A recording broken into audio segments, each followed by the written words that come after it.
What's up, YouTube? It's your boy, the Ol Drunken Geek, and today I'm gonna give you guys the It 2 Part 2 review. I know this is not Skarsgård. It's not Skarsgård, but it'll have to do.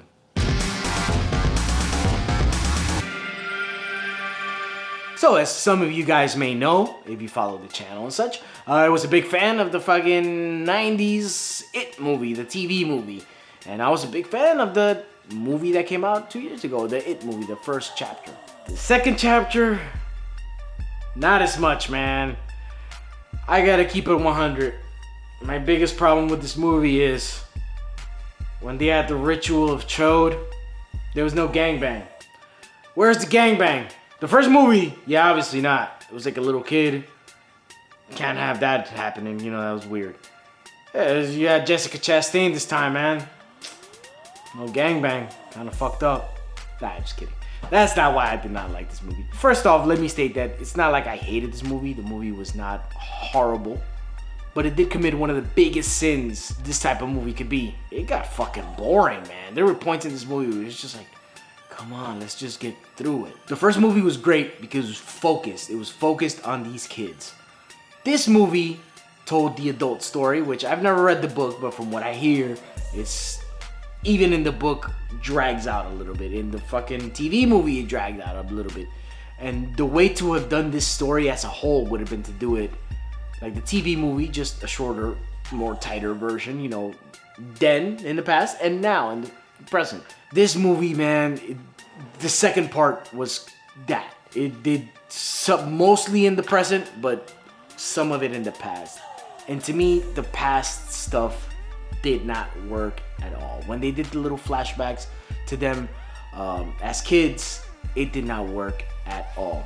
Mainly because you felt like you had been told the story already in the first movie and you thought you knew everything that happened in this summer, and you know, you already were done with these kid characters. But it feels like almost like a little bit of pandering, like, oh, you guys love these kids, here you go, more kids. Not only that, I felt like when they got back to Derry, they just like automatically split up and everybody went off on their little side mission. And it was very like by the numbers. Okay, this guy's gotta get something. Now this guy's gotta get something. Now this guy's gotta get something. There were a lot of stupid scenes, pandery scenes. Stephen King, that ain't gonna front, that was a little bit funny. Like the whole shtick with, you know, oh bro, like you can't end the book properly. You know, I thought that was kind of funny, but like, the scenes felt to me super pandery. The scares in this movie were not like the first one. This first one built tension to every scare. It was shit in the background. It felt like they did that in this movie, just not as efficiently. Like, oh, there's shit in the background, but you're not emotionally connected to it. It wasn't built up in any kind of efficient way. Also, I felt like this movie relied a little bit more on jump scares than the first movie did, and that's what I really liked about the first movie. That the jump scares were kind of there in a way, but they were done in a very specific and very methodic way where it was like, oh shit, I didn't see that coming. It was really done effectively, and I didn't think like this movie did that as well. Another thing about them telling the grown-up story is that, to me, the scary part of it is that you're vulnerable as a kid and you're in this world that everybody's a grown-up, so you're looked down upon because you're a kid. Nobody believes you, nobody takes you 100% serious because you're a kid. And that vulnerability as a kid is something that Pennywise or It can exploit. That's what's scary about it. It catches you at vulnerable moments. In the TV movie, you know, you had the part where Richie goes in the showers. I know that part's not in the book or in this movie, but that sense of catching you at your most vulnerable, which is your childhood, your innocence, that aspect I felt like this movie did not tackle well enough. Because, you know, oh, they showed them as kids, but I felt like it would have been more effective if they would have like found a way to make them more vulnerable. And they were trying to draw the parallels of how their childhood affected their adulthood, and I don't think they did that efficiently enough for them to recreate that feeling of, fuck, I'm a kid and I'm being set upon by this fucking creature in their adulthood. Like, I didn't feel like they were able to translate that well enough. I mean, this movie did have some positive things. I liked some of the performances from the adult versions, and the kids are fucking great, man. They're great, but like I said, this movie fell short of expectations. Like I said, it got fucking boring at a point, man. It was just like, this movie had no business being 2 fucking hours long.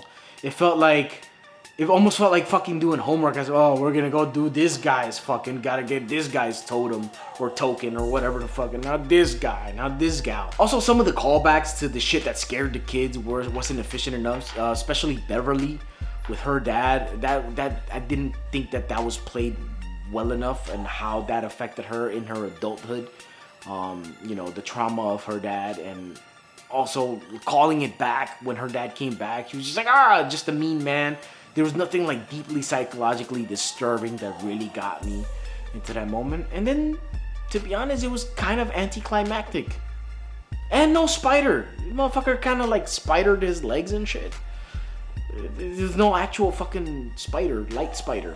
So, like that. And, you know, the fucking ending felt to me like a superhero movie. It was just like, oh, we're just gonna beat the thing because power of love and shit. So, unfortunately, this movie, like I said, fell short of my expectations. But hey, man, that happens sometimes. Yo, you getting some Addy for me though? Is that like harsh drugs?